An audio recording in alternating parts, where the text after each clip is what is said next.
This program is brought to you by the University of California, Davis on iTunes U.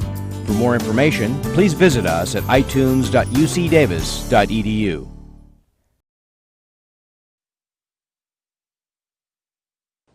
Welcome everyone, welcome in class, welcome at home. So today is about B-splines again. B-splines, what does capital B spline stand for? Huh? Basis, huh? Basis? Basis spline, okay. B for basis. Maybe? Are you sure? You're pretty sure?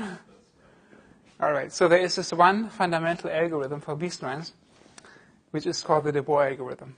All you really need to digest and fully appreciate and understand and apply is this de Boer algorithm. So I do this one more time. You don't have to copy it. You have it in your notes from last time. But I put this one example on the board, only so that we can jointly go over the essence of the algorithm again and really appreciate it, okay? Don't have to copy it. You have it in your notes. It's a cubic B-spline. The cubic B-spline and the de Boer algorithm, right? The de Boer algorithm and its geometry. The geometry is the important part. If you understand the geometry and you inhale it and you remember it, then all the rest flows from it. De Boer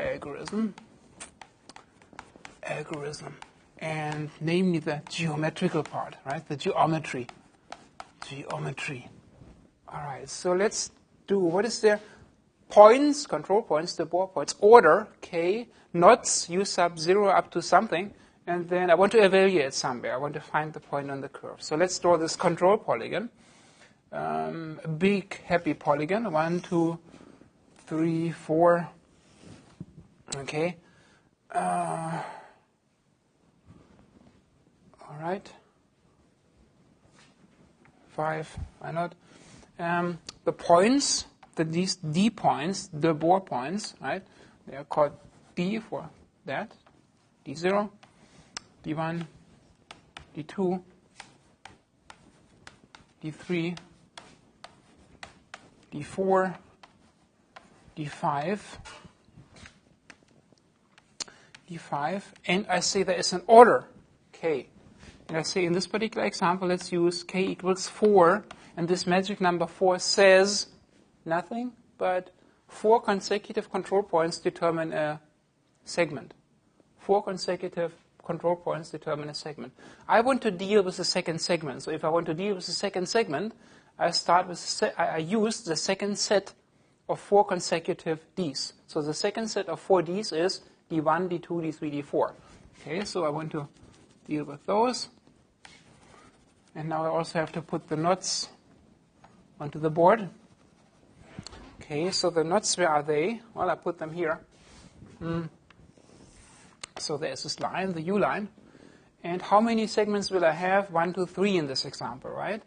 So I have 1, 2, 3 relevant domain intervals, and I want to evaluate, say, somewhere in the middle of the middle domain interval. These are the domain intervals, and then I have, for some magic reason, unknown to us at this point, these additional values outside, knots outside, 3 to the left and 3 to the right. 3 left, 3 right.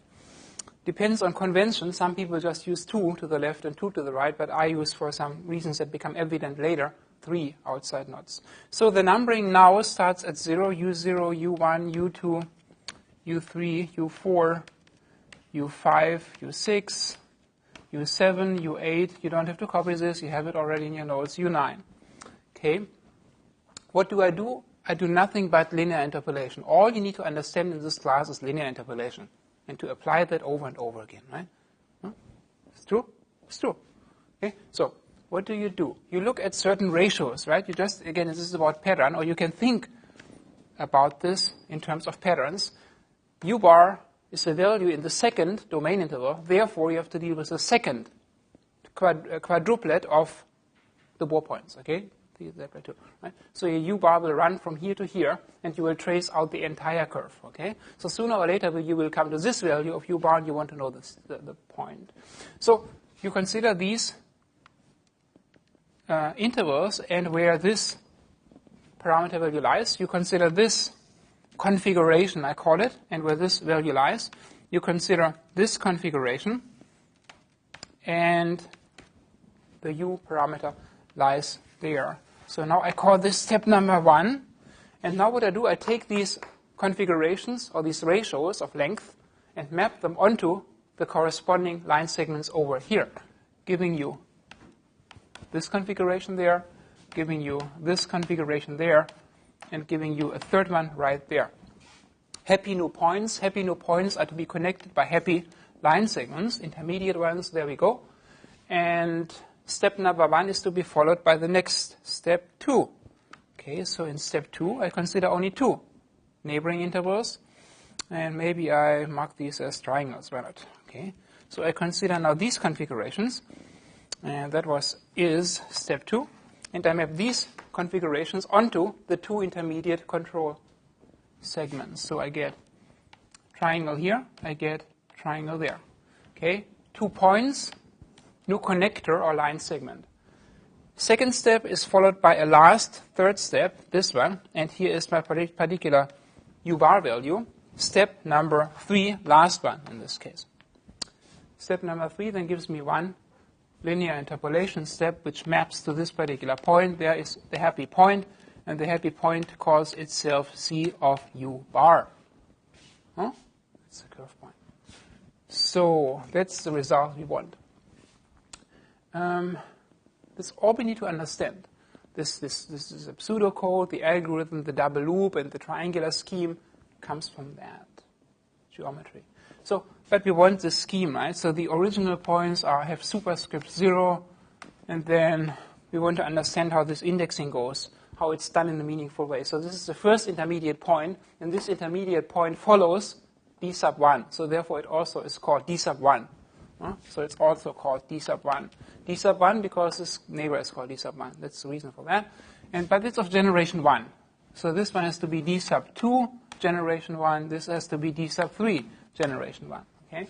So again, what is the name of this guy? Well, its left neighbor is called d sub 1. So this is also a d sub 1. Okay. So this is also a d sub 1, but it's of generation 2. This guy is d sub 2 of generation 2. And last but not least, the point here is the point on the curve. Left neighbor is d sub 1, so this guy is also a d sub 1. D sub 1 of generation 3, or the third step, or the third column in this magic de Boer triangular scheme that I put on the right part of the board. Here goes the scheme, the triangular scheme. Triangular scheme. Okay. The scheme is applied locally only to 4 consecutive points, right? That's different from the Bezier algorithm. The Bezier algorithm, you always have to use all the control points to compute something. For B-splines, you only have to consider K4 in this example points to compute a point. It's a local scheme. It's also therefore, in terms of cost, cheaper, computational cost. All right, so the points that we consider are D10, D20, D30, and D40. Okay, these guys are linearly combined in certain ways, certain weights, and a plus operator, giving you the next set of points, D11, D21, D31. And here is D12, here is D22, and the last point on the curve is D13. That's the point I want. Now, what do I do in each step? In each magic atomic step, I take 2 points from the previous column and combine them in a linear way to get me the new point. Okay, and I have certain weights. This point times something plus this point times something else. That's always a magic step, and the magic step relates to the geometry as implied by this figure. Okay.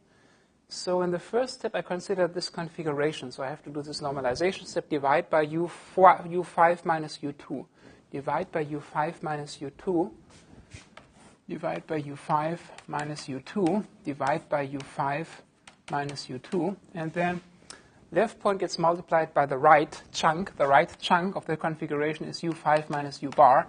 And the right point, this guy, gets multiplied by the left chunk, which is U bar minus U2. We apply the same principle all over. In the last step, in the last step, we are dealing with what? Let's remind ourselves. Take a look.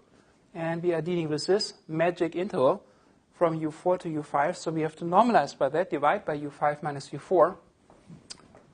So divide by u5 minus u4, divide by u5 minus u4. And then the numerator is just like there. It's u5 minus u bar, and here it's u bar minus u4. Okay? That's it. And then some other stuff in the middle, but that doesn't matter. If you understand the essence of one of those steps, you understand it everywhere. Of course. Geometry and the pieces that are being combined in certain ways, and the way they are combined is codified entirely in this set of ratios and these configurations. And what we do here and here translates into a scheme, and that scheme, as we did last time, translates into this double loop. Right? It's nothing but a double loop. Original points, linearly combine them, column by column and row by row, and you get the last point. That's it. That's why the algorithm in the end consists only of a double loop. Huh? And all you really have to understand, though, is the geometry. Huh? If you just look at the double loop, you do not appreciate, well, why is this good, why does it work, why does it, you understand, it's too complicated to figure out all these indices, right? But if you understand and appreciate the beautiful geometry, then that's all you need to really carry around in your memory bank. So, so far, so good. I should look at my notes sometimes too. I forget everything. Right? So, actually not too bad. So, now I said there is another approach to B-splines, which is this purely analytical approach. Definition, a B-spline curve is defined by, boom, and then it hits you with a very formal definition without a picture, right? Those books exist too, and because you will find those books and those papers, I have to go through there too, just very briefly. I developed everything based on this beautiful geometry because I think, I like geometry, I understand that. Different people think different people have different preferences, right? Some people couldn't care less. They don't care about this. They just care about the formal definition. So I give you that too. So you have seen it. But again, I present this to you after the presentation of the geometry already. Okay, I think since you already have an appreciation and understanding of the geometry involved here, you will not be so brutally shocked by seeing this more abstract, cold definition, but you will be able to actually swallow it. Okay? So, all right.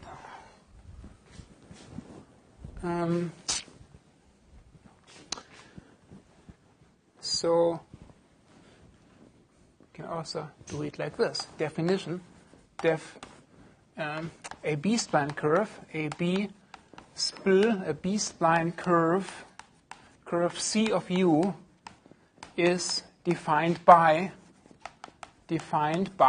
and now you just write down formally what the elements are. The elements are definitely the points, are defined by, and I call them de Boer control points. De Boer control points, control PNTS points, which we call D0 up to Dn. Okay.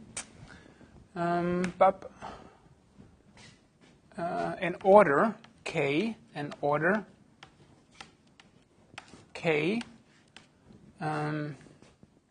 where K is an element of the positive numbers 1, 2, 3, 4, blah, blah, blah, blah,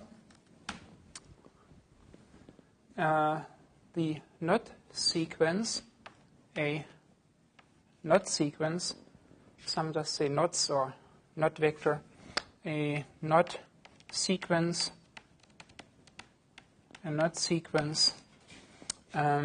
u sub 0 smaller equal u sub 1 smaller equal u sub 2 smaller equal bam bam bam, and the last knot, its index is related to this number k and this index. So the last knot is u sub n plus k.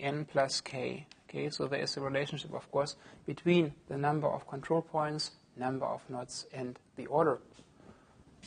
Okay, this is not enough. Now we also have to say how this information is to be combined to produce the point C. Is defined by the stuff where a point on the curve is given by. Now comes this formula that you see in the textbooks all over the place. C of u equals sum I from 0 to n, and here are the points di, and they are weighted or multiplied by these weight functions, and they have a name, and this name is n sub I super k of u. Okay, I don't know much, but what are these functions? You have to say the two, but where, this is the essential formula, have to go on, where, now we have to define what these NIKs are, where NIK of u is a normalized, the so-called normalized B-spline basis functions, a function B-spline basis function defined recursively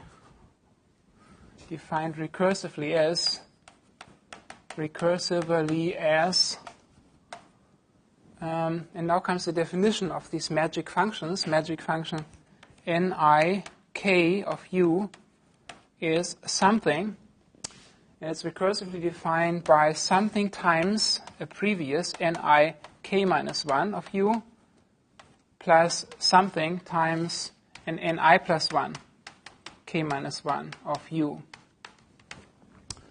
Okay, recursive definition. Well, we know how to program recursively what goes in there.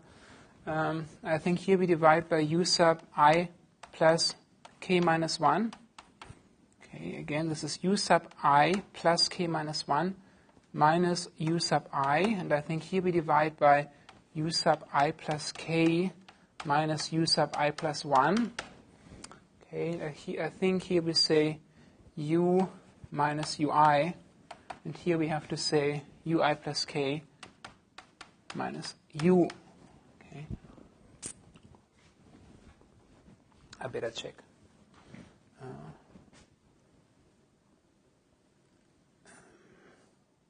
Indeed, it is correct. All right, so this is a recursive definition of these functions. So I need, and for example, in the cubic case, I need a bunch of functions n sub I super 4, right? They are cubics. But then the n sub I super 4 are recursed back down to quadratic functions, linear functions, and constant functions. So how far do I have to go back in the recursion? Well, there's a termination criterion, right? You recurse until termination condition holds. So this recursion has to come to an end at some point. At some point, you have to know what the lowest degree ends are, right? So there is another where, at some point, you have to say stop recursion, where, and the lowest degree, lowest order B-spline functions where we stop are the constant ones, where n sub I super 1, those are of order 1, degree 0, so those are constant functions. N sub I super 1 of u is defined as a constant function, is 1 if u is between u sub I and u sub I plus 1, and it's 0 otherwise.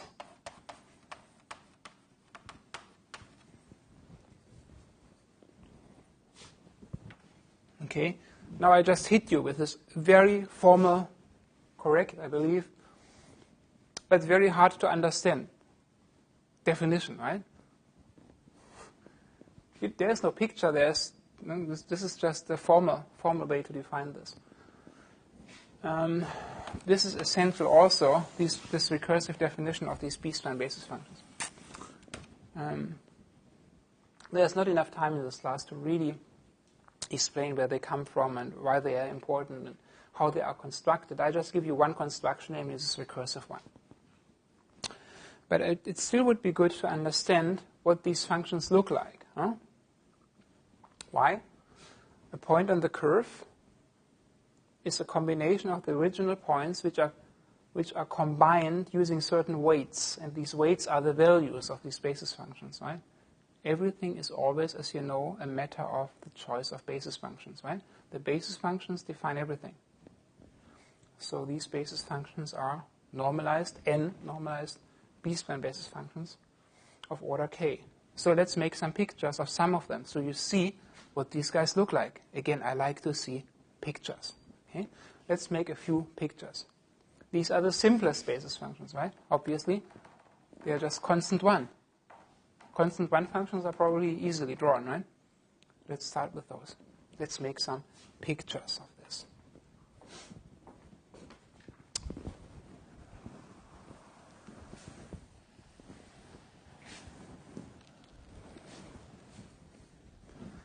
These definitions, of course, get longer and longer when the dimensions go up, right? From curves to surfaces to volumes to higher dimensional stuff. And the board is no longer long enough to actually put it all on the board. So, examples. I make some pictures of these guys. Examples. By the way, again, everything that I state here, right? Everything that I state is written down in the books and the papers also, right? I just try to help you to focus on the important part. So I make some pictures. Understanding the basic shape of these functions is important because the shape of these basis functions relates to the shape of the curve. There are points, there's a polygon, and the polygon has an influence on the shape. But this polygon is somehow combined or weighted in some way, and the way these points on the polygon are weighted is codified or captured in these basis functions. Okay, so that's why we have to understand them too. So k equals 1, okay, is the simplest type of B-spline basis function. They all live on this line u.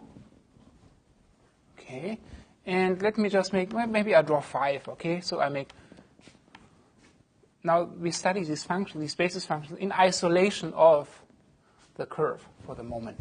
So here's this line that I call 1, okay, function value 1.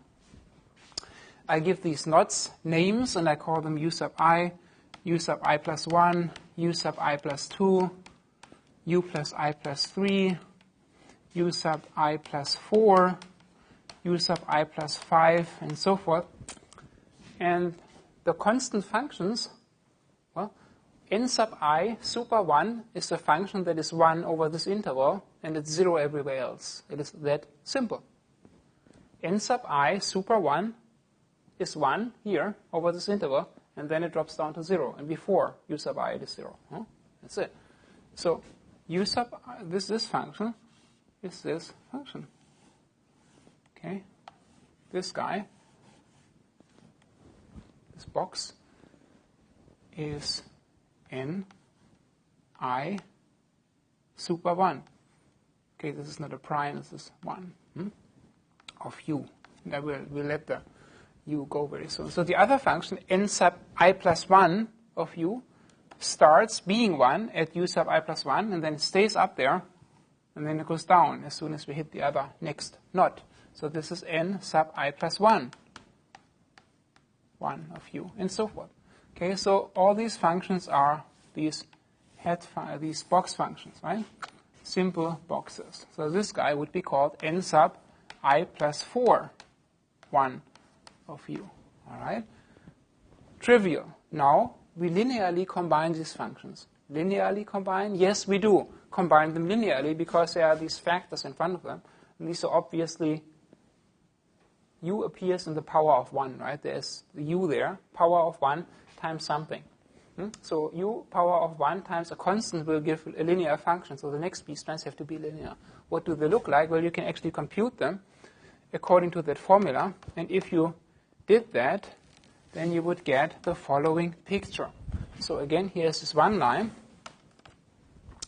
And they are defined here over this same knot sequence. Okay. And they are head functions. Okay. So the next order functions, they look like heads. This is one. Next guy is this. Next guy is this. Next guy is this. And so forth. Okay. How do they get their name? They always inherit their name based on where they start being different from 0. This is u sub I. So this function is n sub I super something. The super thing is the order. So this guy is n I of 2 of u. This guy here is n I plus 1, 2 of u, and so forth. Here is ui plus 1, and so forth. You see the pattern. K equals 3. So what do these functions look like for k equals 3? Again, we use the same setup. This is the 1 limit. Then we have those 5 knots, I believe. Yeah. What do the functions look like now? Now they are quadratic functions, right? Here the function was different from 0 over exactly 1 interval. Here a function was different from 0 over 2 intervals. So now they are different from 0 over 3 intervals. Okay, what do they look like? I just sketch them. So the first function looks like this. Okay, next guy starts here. It will look like that. Next guy will start at the next knot over and will look like this and will happily, smoothly transition into zero land at the right end. Okay. So again, this is u sub I. So this particular basis function, this normalized B-spline here, this guy, gets its name from the order and where it starts, really, right? So this guy is Mr. n sub I super 3 and a happy argument of u. Right? So k equals 4. K equals 4. What do these guys look like? Well, each basis function will now span 4 intervals. Just the number of intervals they span increases by 1 when you increase the order by 1. Okay, I just want to sketch one, the first one here. So the first B-spline basis function, this is my 1 limiter, starts here, grows to some maximum, and then decreases to 0 again. Okay, so this guy is a cubic B-spline basis function, and it is called n sub I because it starts at u sub I, 4 of u. Okay, and then there's a bunch of others. Again, this is just to give you an idea of the behavior and the shape of these functions. Constant, linear, quadratic, cubic. And those are the most important cases to deal with anyway. The by far most important is this one, of course, the cubic B-spline here. So that's what these functions look like. Should I go into the construction of them? No, I don't have the time, but I can also just mention that these functions, of course, are explicitly defined by that formula over there. And they can also be defined via a convolution operator. You can do a convolution and have a box filter going through here. And by doing that, you can box filter with a box gives you the linear B-spline. And then applying a box filter running over a linear B-spline gives you a quadratic B-spline and so forth. So if you're a trained electrical engineer, you know everything about convolutions and all of that, right? But there's unfortunately not enough time to do that. I just want to mention that here, just as a note, and you can look this up if you're interested in that. B-spline basis functions can be constructed via convolution. Okay, nik of u's can be constructed via convolution. Convolution.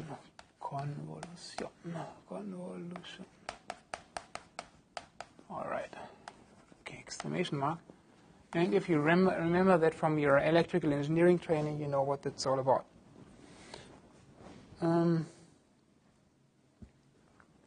Properties, splitting things, inserting things, and so forth.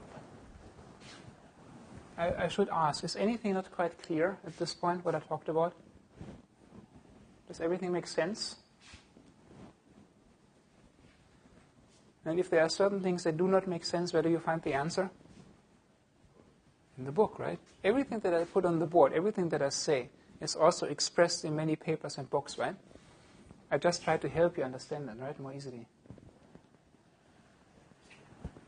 Do I use the right words, or do I choose the wrong words to explain it? In general. Pardon? The right words, okay. You have to tell me if my words sometimes are too mathematical or not mathematical enough or too colloquial, okay? I have my way of describing things, okay?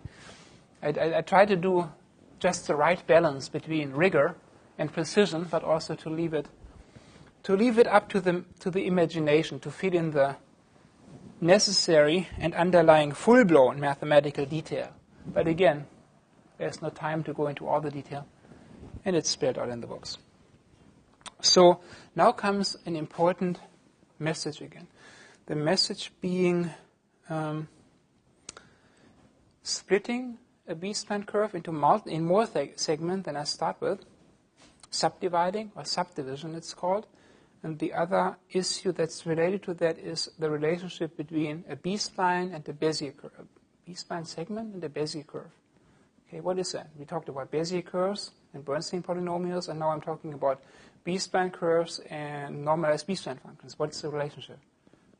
Are they generalizations of one another? Which one is the more general form? How do I convert from one form into the other form? And how do I refine or subdivide a curve? What is refinement and subdivision good for? Refinement is good for giving you more local control, right? If you want to add more detail to my face and want to model my nose with more detail than just one control point, then, well, you have to insert additional control points. You have to insert additional knots and so forth. And so I have to talk about what is called knot insertion and refinement, subdivision, etc., etc. And then we will also see that this concept of knot insertion is related to converting a B-spline to a Bezier curve, okay, to a curve consisting of multiple Bezier segments. So you don't need to copy this. This is just a refresher. What did we do? Bezier curve subdivision. There you have this in your notes from several lectures back. Bezier curve subdivision. Subdiv, okay? Bezier curve subdiv. When you start out with an initial Bezier curve, then you have one polygon, and the Bezier points are always happy circles, right?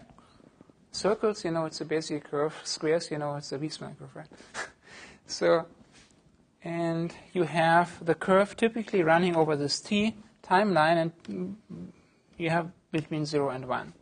Okay. And then I said, okay, one polygon, one interval, one curve segment. Now you want to represent it with two segments. How did you do that? You just evaluate it at the point, and then the new control points are falling out as a byproduct of doing this de Castillo algorithm, right? So if you want to represent it with two segments, a left and a right one, splitting it exactly 1/2, say, then we just apply this de Castillo algorithm. And then we said, okay, now I have represented the overall curve. This was the overall curve by two sub-segments, segment number 1 and segment number 2. And instead of having now one interval defining the whole curve, I have two subintervals mapping to subcurve 1 or segment 1, subcurve 2 or segment 2. And the new control points of the subsegments fall out as a byproduct. First curve segment is this set of control points, bam, bam, bam, bam, curve in its own right now, and then bam, bam, bam, bam, defining the control points for the second segment, curve in its own right now. Okay? That is refinement, subdivision, and inserting. At this point, we didn't talk about a knot, but it's inserting a knot. This is what we did in the case of a Bezier curve. Now the question arises, what do we do in the case of a B-spline curve? Huh? A B-spline curve already consists of multiple segments to begin with, right? There's segment after segment, quadratic segments or cubic segments all composited together.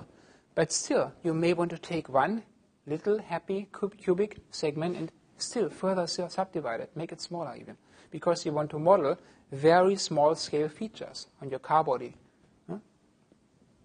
on your ship hull, on your creature for an animated feature film.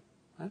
So we need to worry about how to add additional detail. Adding detail into the model means adding additional control points, means adding additional not values. These u's are value, right? One more d, one more u. One more u sub I, one more d, right? That's the relationship. That's what we have to understand next. So subdividing, let me call it refining, okay? I like that better. Different people use different words. So refining a B-spline curve, B-spool curve, or not insertion, okay? The same thing, but not insertion has the effect of refinement, or not insertion. So the classical term that you see a lot is this term, not insertion. Insertion, okay? Insertion.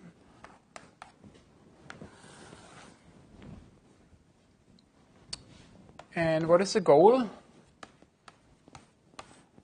Well, you can say what is the effect of not insertion. Goal is splitting one segment of a B-spline curve into two. Splitting one segment of a B-spline, B-spool curve into two segments. Curve into two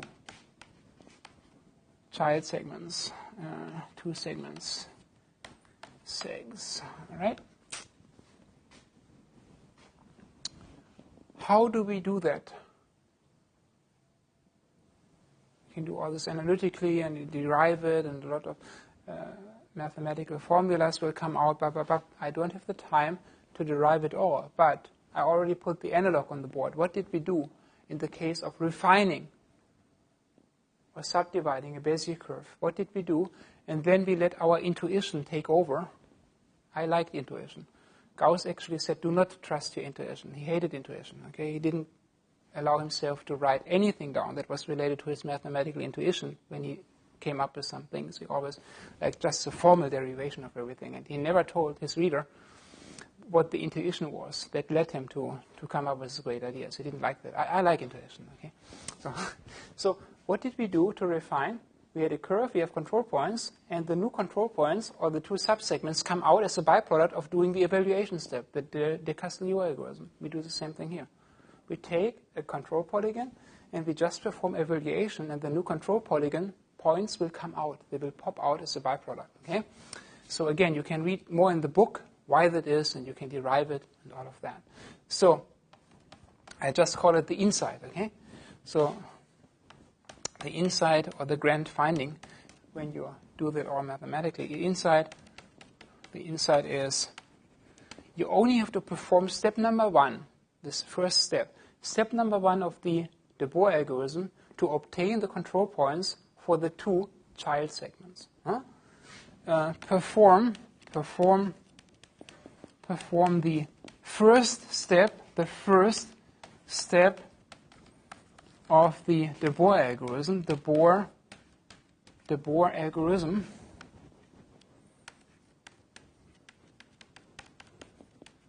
and the new de Boer control points, control points PNTS are generated as a quasi byproduct, right? As byproducts of the evaluation. All right. So let's do it for an example. Okay, example.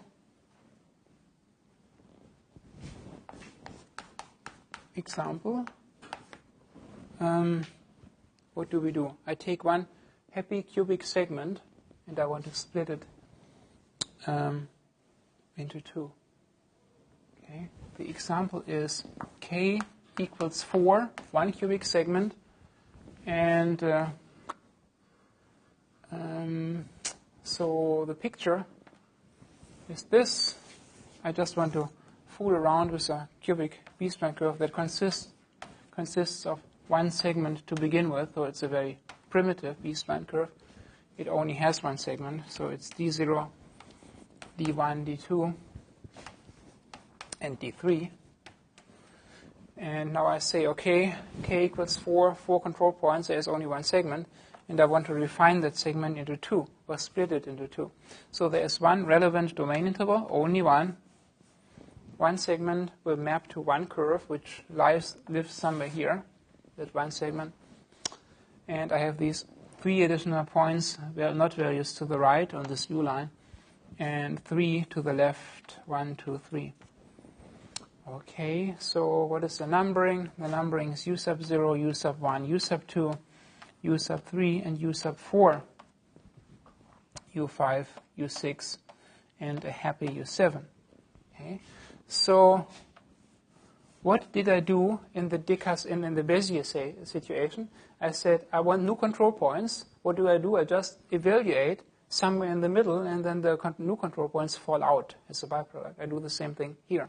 I just say there's one segment. I want to represent this one segment as a union of 2 segments. Okay, and I want the control points for 2 segments now, right? Initially, I had a B-spline curve consisting of one segment, 4 points, one cubic segment.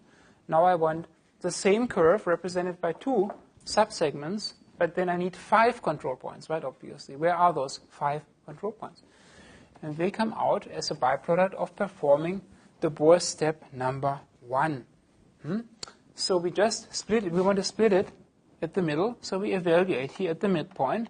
Say this is roughly the midpoint between U3 and U4.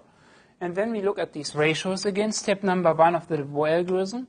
We look at this ratio, we look at this ratio, or these ratios, and we look at these ratios. Bam, bam, bam. And this is what I called before step number 1, the first step of the Bohr algorithm. And we map these configurations to the 3 line segments, okay? That's what we do eagerly. We map that here, we map that here, and we map the last one here. Okay. Now we have 3 new intermediate points. We connect the intermediate points, correct? All right. And now let your intuition take over. What happened? What happened? I said this is it. Okay, if this is the answer, what is the answer? We want to represent the same curve, right? But with multiple segments. So we need one more point, the Bohr point, and we need one more knot. Where's the one more, the Bohr point, and where's the one additional knot? Follow your intuition. Initially, we started out with 4 squares. 4 has to become 5 squares now. Where are those 5 squares? Follow your intuition. These intermediate points are probably 3 new points that we have to use instead of 2 old ones. Which ones have to go? Those guys go. Those 2 guys go, and the 3 intermediate ones are coming in. And this knot will become a happy new knot that takes on its life in its own right and becomes happy U knot U sub 4.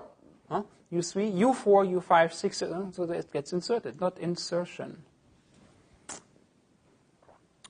All right? So what happened? I can just say, let me use the words old and new, okay? So D0 old, right? This was D1 old. This was D2 old, or the initial, whatever you want to call it, old. And now I need 5 control points for the same curve.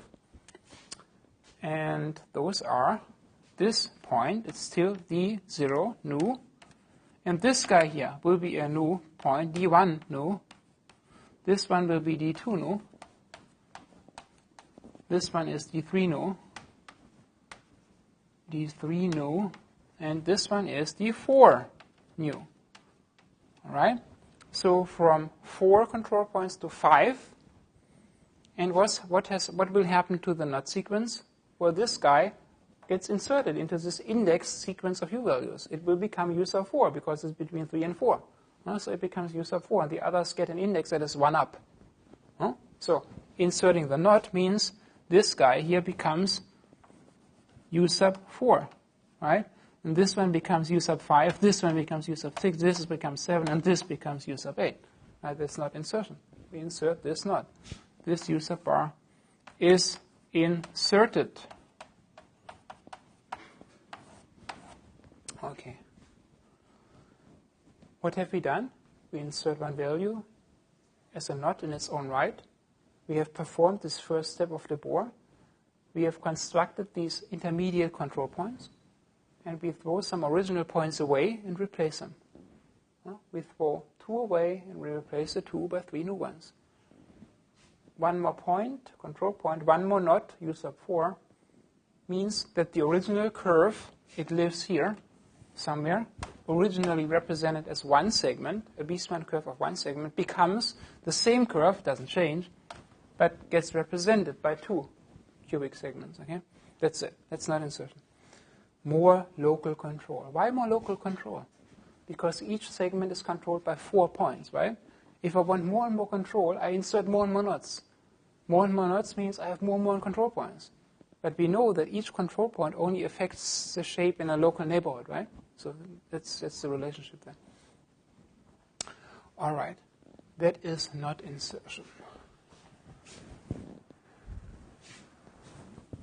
Again, this I only gave you the answer for a mathematically quite difficult and intriguing derivation puzzle that I cannot put on the board. It's in the books. Not insertion, etc. Should I talk about this? Should I draw about this? The issue of the local control again? No. Well, I talk about it a little bit. The advantage, again, of using a B-spline representation for a shape, for curve or surface, is that the order k tells you how many control points affect the shape. The shape is always only affected locally, right? When you have 1,000 control points and you have k equals 4, and you want to manipulate the shape only in a local area, you can achieve that by only pulling and pushing the control points right there. And when you pull and push, you will only change the shape in that area, but not far away. That is the grand advantage of the B-spline representation over the Bezier representation. You take a Bezier curve, you pull one of the control points, and the entire curve follows. You have a B-spline control polygon, a bunch of D points. You pull one, and it will only change things locally. And that's the cool part, right? Because you do not want to screw up your entire design if your design is already pretty good everywhere except in a local area, and one just want to change the design here. But by pulling the point, you don't want to change things here, right? That's easy. There's one property related to that, and that is, just very briefly, the local convex hull property. At least I want to make a picture. Okay? So for the B-splines, you have what is called the local convex hull property. Local convex hull property. Local convex hull prop. Prop for property. So with the Bezier curve, don't copy this. Bezier curve, we knew, if I give you a Bezier control polygon, the curve lies within the convex hull of the polygon, right? If I give you a Bezier control polygon, bam, bam, bam, bam, bam, the curve lies inside the convex hull of its control polygon. That's the curve, right? That was that. Now, again, with the B-splines, this property is localized. So if I give you a k equals 3 B-spline curve, that means 3 control points define a segment. Okay? So I give you a bunch of very happy control points, and I can now make a statement. 3 points define a curve. So for example, these 3 consecutive de Boer points define one segment.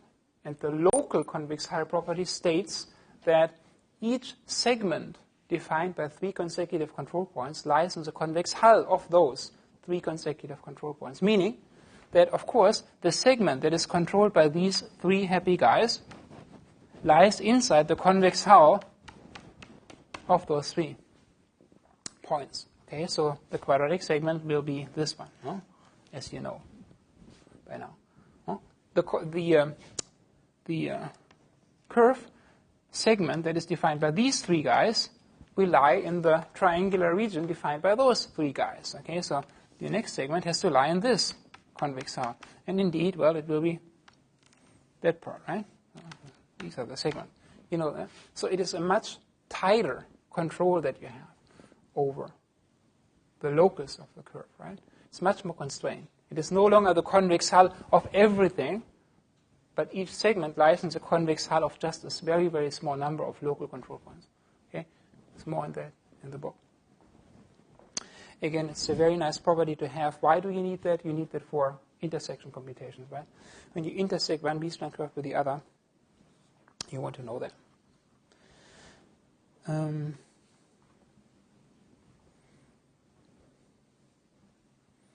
Inserting knots. Now I have to talk about the other interesting thing. Again, there is a huge motivation for that and the long mathematical derivation. The topic is converting a B-spline into its corresponding Bezier representation. And that is beautiful and magical, but necessary sometimes. Assume you have written a huge toolbox, right? The super Bezier box, and all operations and all operators and modules and algorithms and data structures one can possibly think of and require to have for Bezier curves are there. But your system only handles Bezier curves, okay? Your system has never heard the term B-spline curve. So then what do you need to do? You need to worry about, okay, here is this wonderful output from a CAD/CAM system that produces, unfortunately, B-spline curves. Now I have to translate them or convert them into your superbox, which only handles and digests and eats and renders Bezier curves. So there is a conversion from B-spline representation to Bezier representation. And it turns out that this magic called knot insertion is just the right magic to convert. It is very beautiful, very elegant, that the Bezier representation of a B-spline curve is obtained by knot insertion. More specifically, you insert the knots which are already there in the knot sequence, the U sub I values themselves over and over again. Okay, so if you have a B-spline curve and you insert the existing knots over and over onto themselves so that they have higher multiplicities, then the representation becomes a piecewise Bezier representation, like the one you have computed for a cubic interpolating spline curve. You already did it there, okay, but you weren't aware about all these relationships, okay? There was a splitting and D points. I called them D points, and there were the Bezier points. And for each segment, cubic B-spline segment, you had 4 Bezier points, right? 4 Bs, B0, B1, B2, B3, B3, B4, B5, B6, and so forth. And then there were these other D points for which you solved the linear system, right? The D points was the unknown vector. But now this becomes evident how this is related. Now I give you the medicine or the recipe how to actually take a B-spline definition and magically transform it via knot insertion into the corresponding piecewise Bezier representation. Again, I just give you the medicine, and you have to swallow it. And the derivations are in the book. And I just call this from B-spline representation to piecewise Bezier representation, right? To piecewise Bezier representation, Bezier, to piecewise Bezier representation, okay?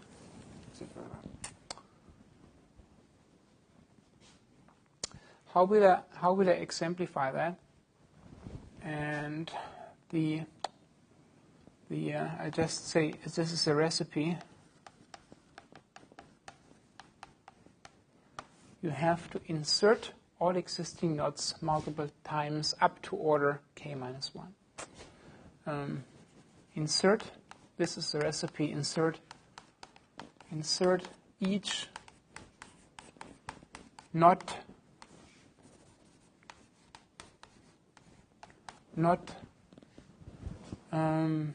of a B-spline curve, B-spline curve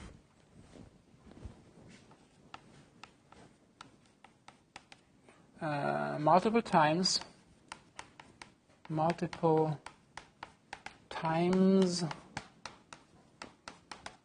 until it has multiplicity k minus 1. K is this order. Until each node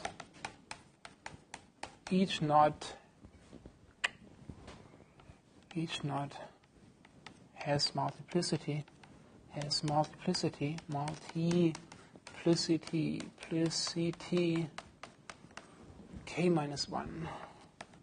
minus 1. And this k again is the order, just to remind ourselves that the order.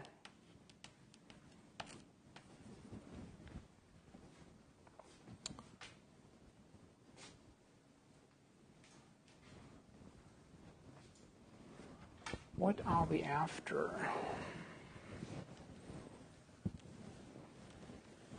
Don't copy this. This is just defining the course. So if I have just one B-spline curve, a cubic B-spline curve that consists of one segment, one cubic B-spline curve will consist of one segment, and the segment lives there, right? You did this in the implementation of the Bohr algorithm, and you see that the cubic segment no longer touches a polygon, right? You have seen that already, right? So if these are the D points, this is the D0, and this is the D3, this is what we're after. You also know that you can represent the same curve because it's a cubic curve using a different basis function, namely the Bernstein basis function. This is based on the normalized B-spline basis space. Right? You have points which are weighted by a certain basis, and that basis is a set of functions that are called normalized B-spline functions. They are the weights, and they define this curve. Now you can express the very same curve using a different basis, which also has to be cubic and has to span the space of all cubic polynomial curves. And if you use the Bernstein basis function, then of course you get the same curve, but you get different coefficients, or the coefficients in a geometrical sense are the control points. Now the control points for this guy, of course, are the happy circles, and they have to live there somehow, right? That's it. So what we are after is, how do you get the circles from the squares? In a sense, right? You have one curve, the same curve, this curve, represented in terms of a bunch of D points, the happy squares. And then we want to perform a change of basis, and that's how you do it analytically, right? You perform a basis transformation, and you just employ your whole linear algebra toolbox to do that. And then you do the change of basis, and you transform it to the Bernstein basis, and you get the happy circles. So how do we do that? Again, if you do that algebraically, and you invoke your linear algebra to actually solve for these coefficients given the square coefficients, then you end up with a recipe. And the recipe is that in order to get the circles from the squares, you take the original B-spline definition and you insert the knots, the original knots, multiple times. So we just do an example. Example. The example will be for k equals 4. Okay, and the most simple case, I have this configuration, right? I have one cubic control polygon. And if I have one cubic control polygon, there's my happy U line. I have one domain interval, and 3 to the left and 3 to the right.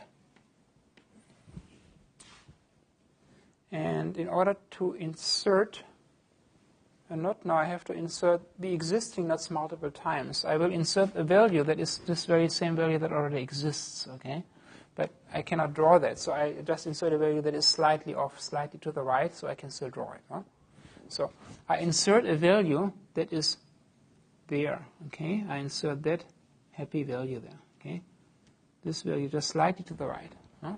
Not insertion. Not insertion corresponds to performing the first step of the Bézier algorithm, of the Bohr algorithm, and I would consider these lengths that are these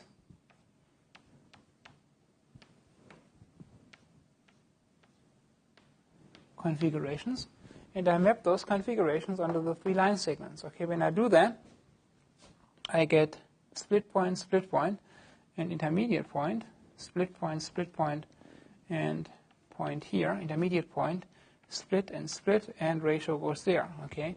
So of course, what do? I cut 2 original old squares out, and I replace them by the 3 intermediate ones, right, that I just constructed. So the original polygon now becomes this polygon.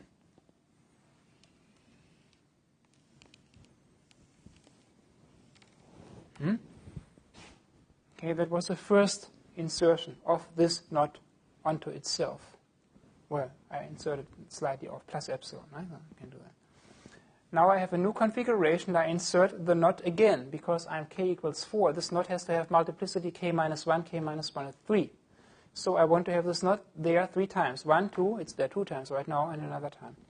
Okay, so inserting it one more time, after this insertion step, I have a new polygon. The new happy polygon is this one. Right? This is a new sequence of control points. I now have 5 control points. Right? The old polygon is removed, replaced by this one. I have a new knot sequence, U. And I have this one knot interval which has length 0. Same. So I have this one interval there which is 0. Here is the relevant domain interval. I have 2 and 3 to the right, 3 to the left, 1, 2, 3. And now again I have to insert the same value. Again, how can I do that? Illustratively, I can only insert slightly to the right. Right? So I insert this value again there. Okay. So I have this guy 3 times there. Now I have to again consider something. I have to consider 3 consecutive intervals. This is interval 1. Interval 2 has length 0. Interval 3. So this is the first one I consider.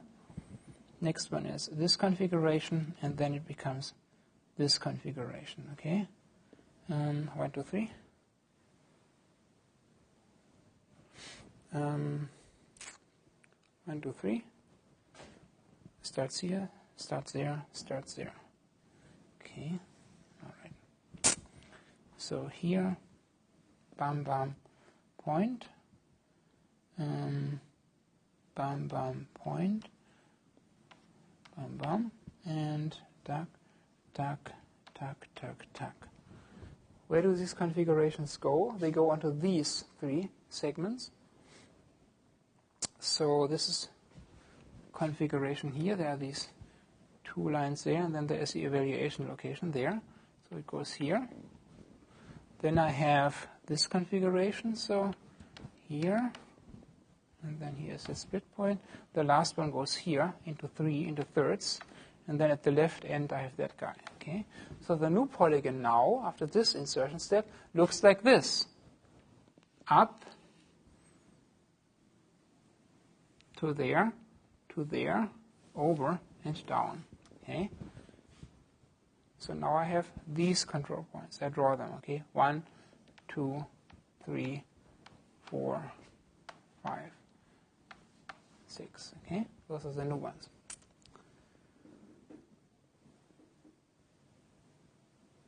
Now I can also do that at the other end. I can also insert this guy 2 more times. And then I have a triple knot here and a triple knot there. And I give you the configuration for that. And your computer can do that, of course, trivially and do it 1,000 times, because it's the same operation all over again. So now I will stop doing the actual operation, but just give you the result. The computer can do it automatically.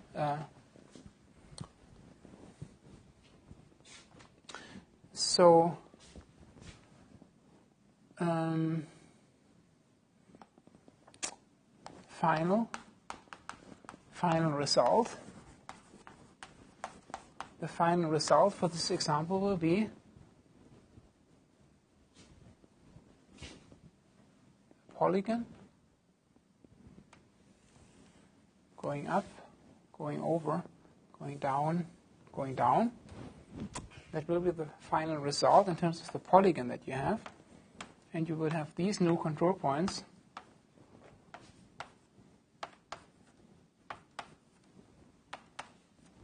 Okay. And the new knot sequence for this polygon U, it will look very bizarre. It has triple knots and I indicate that by drawing lines very close to each other. Okay, so this is actually the same value 3 times, okay? 3 times the same value, and 3 times the same value here, and then 3 to the right and 3 to the left. Okay, what does this mean? This means this is now U0, this is U1, U2, and so this is U3, and U3 has the same value as U4, has the same value as U5. That is called a triple knot. So this one is U sub 6, which has the same value as U7, which is U8. So this is U9, U10, and U11. Okay. Where's the curve? The curve has to be a cubic curve, and it is that cubic curve. Okay.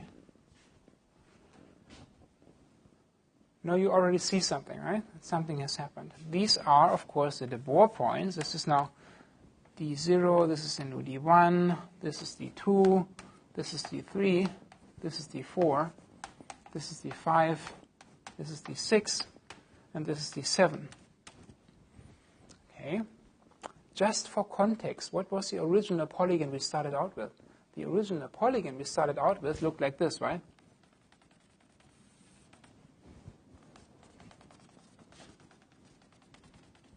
Right? That was the original polygon.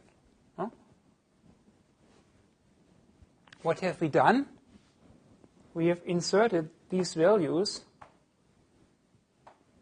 twice at each end. Okay, so how many control points did we start out with? We had 1, 2, 3, 4. We had 4 control points, right, to begin with. Now we inserted how many new knots? 1, 2, 3, 4. That means we have to go from 4 control points to 4 plus 4, i.e. 8. Do we have 8 control points now? Let us count. 1, 2, 3, 4, 5, 6, 7, 8. Isn't that beautiful? Right? Now we have 8.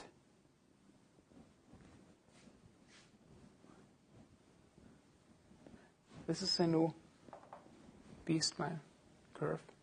It's still, no, it no longer consists of one segment. It actually has, how many segments does this curve have? How many domain intervals does it have? This is the domain. How many domain intervals are there? How many domain intervals? 1, 2, 3, 4, 5. 4 of those domain intervals are bizarre because they are of length 0. We have to think of the curve as a result of taking a piece of the line and bending it, right? So if a piece of the line becomes 0, then what is the corresponding segment? A 0 length interval means a point, right? 0 length of the curved form. So that means 0, 0 means 2 curve segments of length 0. They are here, right? Here are 2 curve segments of length 0. Then I have the actual big segment, which is really alive and geometrically visible. A length different from 0. And then I have 2 segments again, which are of length 0, which are here. Okay, so here are additional 2 curve segments, which are of length 0. So I really have 1, 2, 3, 4, 5 segments. But 4 of those are really collapsed into points, right? So therefore, I really have only 1 geometrical segment. Okay, now we can say, what was I after? I was after the Bezier points for this 1 cubic segment. Where are they? Tell me which of these are the Bezier points for that. Just tell me. You see it. D2 to D5 are the Bezier points, okay? Well, they are still D points. Are they D points or are they Bezier points? They are both, okay? Of course, I say, if you run this configuration through your de Boer algorithm, you get points on this curve. But if you use this D point, that one, that one, that D point, and you interpret them as Bezier B points and run it through your de Castelnau algorithm, you get the same curve. So this indeed, these here are the Bezier points of that segment, right? So these are the 4 Bezier control points control points, P and TS, of the one B-spline curve segment that has a length different from 0, of the one, I just call it relevant, okay, relevant. And relevant here means a length different from 0, of the one relevant B-spline, B-spl curve segment.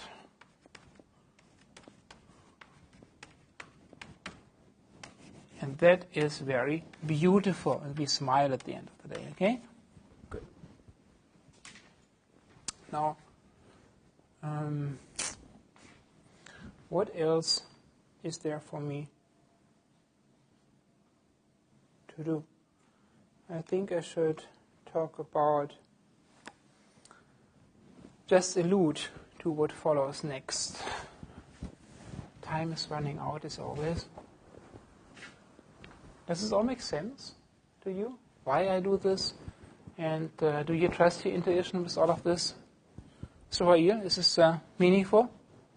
Does it click? It makes click? Okay, good. If you have some clickety-click moments in this class, that's all I can hope for.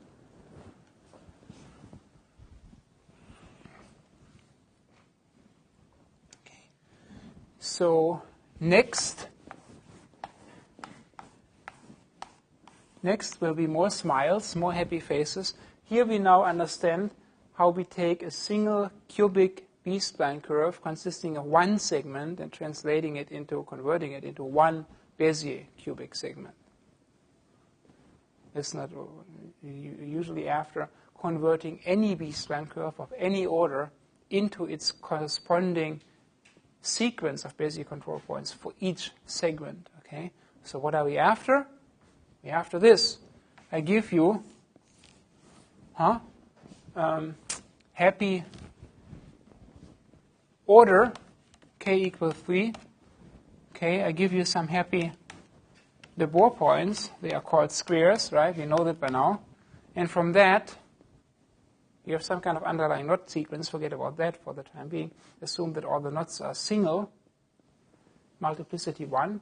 So, and when you insert all the interior knots so that they have multiplicity 2, then you get a new B-spline representation which degenerates into the Bezier representation. So when you do this knot insertion business, you get a new representation for all these quadratic arcs, right?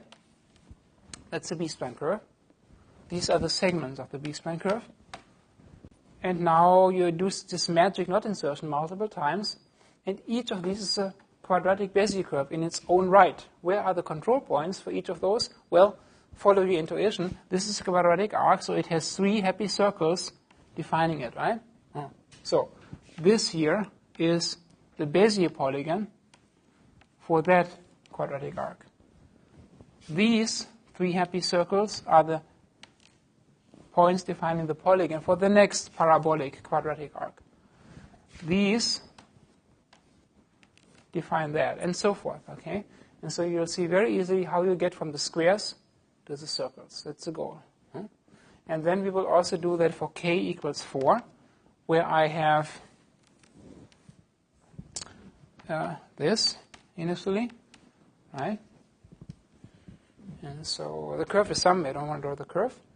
And where are the circles? Well, we will see that in the k equals 3 case, we had to split the original polygon into 2 pieces, each polygon, each line segment. Here, cubic, we have to split each of these control polygon segments into 3 child segments, okay? And there are certain ratios, and the ratios are again dictated by the knot sequence, okay? So forget about that, what the knot values are, but there is something like third, all over the place. So you get these intermediaries, okay?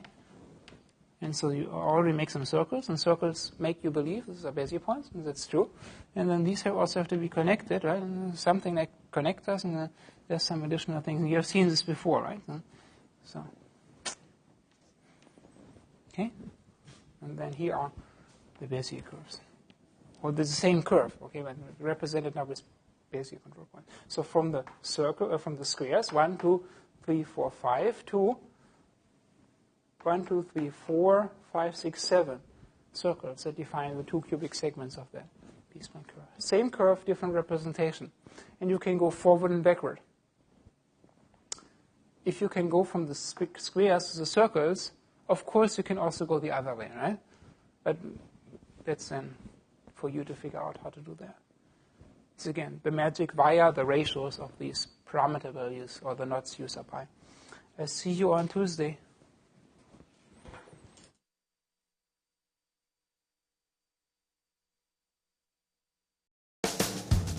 The preceding program was brought to you by UC Davis on iTunes U.